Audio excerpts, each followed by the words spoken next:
Hello everyone, welcome on my channel KD प्रयास academy. और आज की जो वीडियो है वो सीटेट 2024 जो आपका पेपर होने वाला है उसके लिए है। इसमें आप लोगों ने आई होप 4 दिन बचे हुए हैं, 4-5 दिन। तो उसमें अगर कोई ऐसा सोच रहा है कि पेपर टल जाएगा तो ये बहुत ही सही नहीं है, क्योंकि पेपर सीटेट का आज तक टला नहीं है। तो मोस्टली चांसेस हैं कि पेपर आपके हों। अगर किसी कारण से, क्योंकि कुछ रीजंस ऐसे हैं कि हो भी सकता है, तो 90% चांसेस है कि पेपर उसी दिन होगा। 10% पे अगर नहीं भी होगा तो आपकी तैयारी जो होनी चाहिए वो आप अपनी तैयारी करते रहिए। बल्कि मैं तो ये कहूँगी कि इस टाइमिंग में 2-3 घंटे जो आपके अब तक जितने टाइम पढ़ते आए हैं उसमें 2-3 घंटे पढ़ा लीजिए, ज़्यादा पढ़ लीजिए। चाहे आप हाउस वाइफ हो तो अपने काम को थोड़ा सा शॉर्ट कर लीजिए। हम सभी अगर हाउस वाइफ है तो सब कुछ मैनेज करना जानते हैं, तो वो आप आराम से कर लेंगे। जॉब वर्किंग है तो वो जॉब जितने देर का है वो तो करना ही है, लेकिन उसके अलावा जो हम टाइम किसी और चीज़ पे देते हो उस टाइम को कम कर लीजिए। सोशल मीडिया में कुछ चीज़ों को अवॉइड करके रखिए।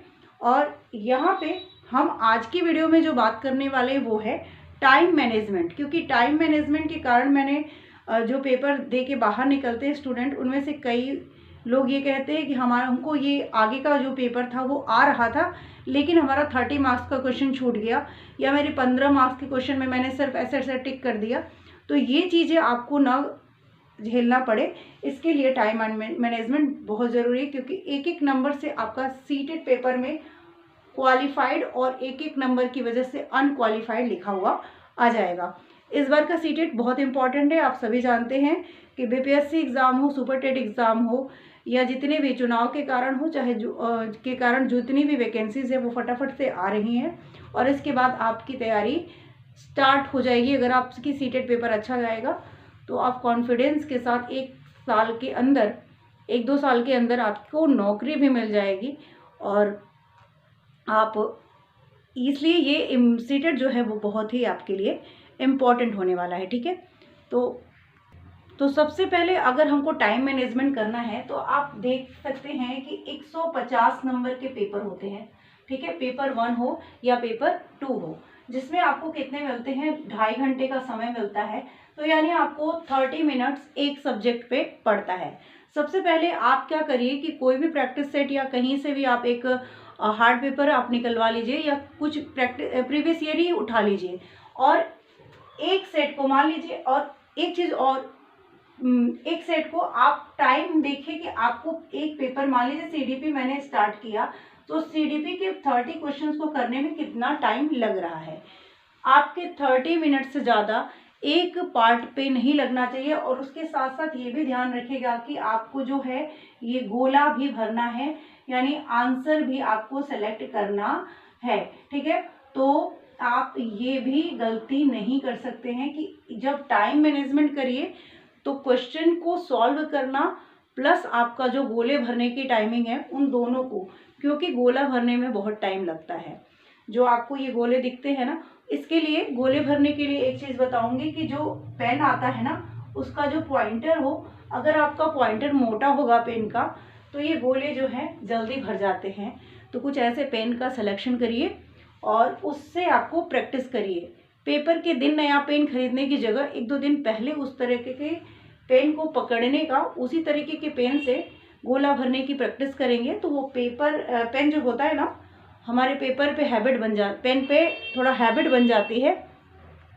दूसरी चीज़ ये है कि आप सबसे पहले उन 3 सब्जेक्ट को करिए जिससे आपको पता हो कि इसमें से हमारे 90 नंबर का पेपर, हम पहले वही पेपर करेंगे जो हमें सब्जेक्ट सबसे अच्छे से आता है। जैसे कि मान लीजिए अगर मुझे पेपर देना हो तो मुझे सीडीपी अच्छे से आती है, तो सबसे पहला सेलेक्ट करूँगी मैं सीडीपी। फिर हमारी लैंग्वेज हिंदी है तो हम हिंदी में अपना पूरा नंबर ला सकते हैं, तो मैं अपना हिंदी जो है सेकंड करूँगी। और इससे होगा क्या वो मैं आपको बताऊंगी कि क्या असर पड़ता है।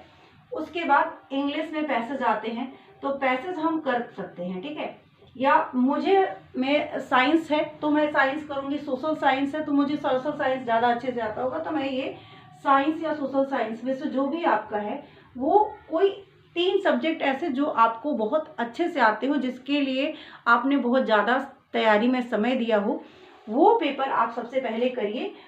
इस और उसके गोले को भी साथ साथ भरते चलिए, ठीक है। यानी मान लीजिए इसमें 25 लग गया तो 5 मिनट में ये गोला भर जाना चाहिए। अगर इसमें 20 मिनट समय लगा तो मान लीजिए, लेकिन 30 मिनट से ज़्यादा आपका जाना नहीं चाहिए।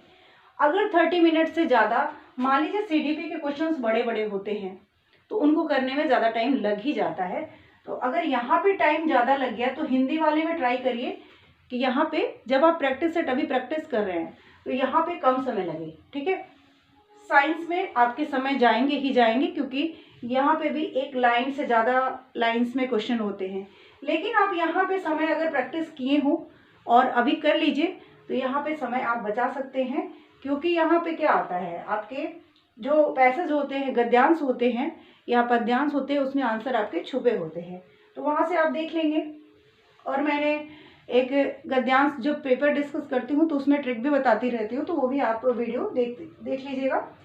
दूसरी चीज़ है कि यहाँ पे टाइम मैनेजमेंट कर लिया आपने, यहाँ जो ज़्यादा गया था वहाँ यहाँ कर लिया। अब आपके जो 90 मिनट्स हैं 30-30 करके, जब आपका ये पेपर हो जाता है ना 90 मार्क्स का, तो आपको क्या होता है कि एक अंदर से कॉन्फिडेंस आता है कि हाँ मैंने इतने पेपर क्वेश्चंस के अटेम्प्ट कर लिए और मोस्टली हमारे मतलब आराम से पढ़ के किया। अब हमें कितने क्वेश्चंस टोटल करने हैं, 60 क्वेश्चन करने हैं और आपके पास टाइम भी है, ठीक है। तो 60 क्वेश्चंस जो करने हैं उसमें से आपको 30 आते हैं, मान लीजिए 30 में आपको तुक्का मारना है या हो सकता है कि आपको ना आते हो। 30 क्वेश्चंस आपको वैसे उठाने हैं जो आपको फटाफट आपको रीडिंग करना है। ऐसे क्वेश्चंस को टिक करिए जो आपको आते हो। जो नहीं आते हैं ना उन पे समय वेस्ट करने की जगह जो आते हो फटाफट उनको लगाइए, सॉल्व करिए, उनका गोला भरिए, लगाइए सॉल्व करिए, ऐसे जहाँ तक हो जाता है वो करिए।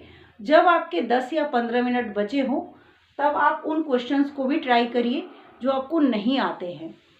उसमें आप तुक्का लगाने की जो स्ट्रेटेजी है वो मैं नेक्स्ट डे आपको डिस्कस करूँगी, लेकिन टाइम मैनेजमेंट ज़रूरी है और टाइम मैनेजमेंट के थ्रू ही आप अभी से प्रैक्टिस करिए।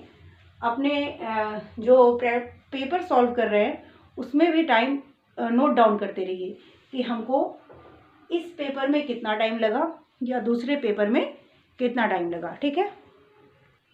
जब आप लैंग्वेज का सिलेक्शन लैंग्वेज जैसे आप पेपर करते हैं तो एक चीज़ का ध्यान रखिएगा कि लैंग्वेज जो आपने फॉर्म भरते समय अगर लैंग्वेज 1 में हिंदी का सिलेक्शन किया है, लैंग्वेज 2 में इंग्लिश का, तो पेपर में भी ये ध्यान रखिएगा कि वहाँ पे क्या लैंग्वेज लिखा हुआ है। लैंग्वेज 1 हिंदी, तभी आप उस क्वेश्चन को करिएगा। बहुत लोग लैंग्वेज 1 लिखे होते हैं और जो क्वेश्चन पहले इंग्लिश वाला पेपर आ जाता है उसको सॉल्व कर डालते हैं, फिर पूरा OMR शीट फिल कर लेते हैं, फिर हो जाता है मिस्टेक। तो हिंदी और इंग्लिश जो लैंग्वेज है उसके क्वेश्चंस को करने से पहले देख लीजिएगा कि आपने क्या सिलेक्शन किया है।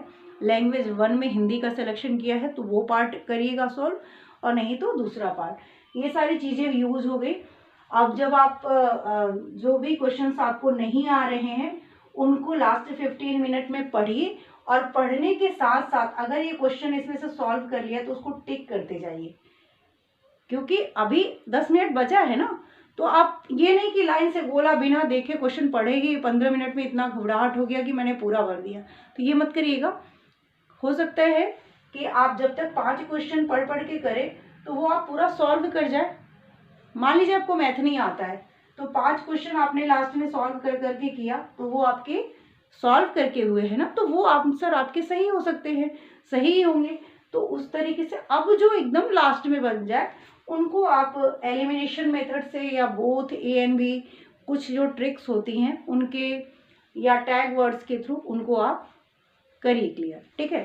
तो मैक्सिमम क्वेश्चन इस तरीके से आपके सही हो जाएंगे। अगर वीडियो अच्छी लगे तो चैनल को सब्सक्राइब कर दीजिएगा, वीडियो को लाइक कर दीजिएगा। Thank you. नेक्स्ट वीडियो में मिलते हैं।